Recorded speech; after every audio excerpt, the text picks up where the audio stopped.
بسم الله الرحمن الرحيم. اللهم صل وسلم وبارك على سيدنا محمد وعلى اله وصحبه اجمعين. ازيكم حبايبي، عاملين ايه؟ النهارده باذن الله هنعمل ايه؟ المسقعه. اول حاجه انا جبت البتنجان ورحت جايه مقطعاه وغسلاه كويس وحطيته في ميه بملح، وبعدين ابتديت اقلي فيه، اقليه لغايه ما يبقى لونه ذهبي بالشكل اللي احنا شايفينه ده. اطلعه في مصفى عشان يصفي الزيت.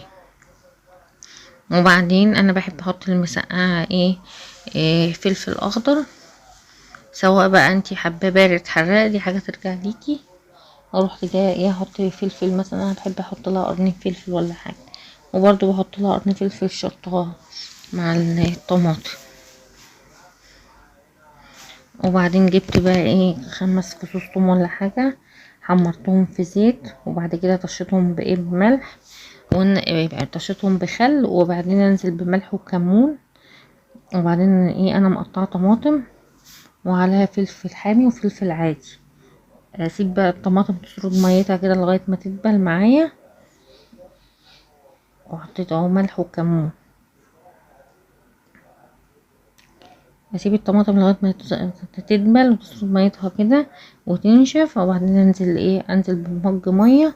اول ما يغلي احط عليها المسقعه اللي هي البتنجان.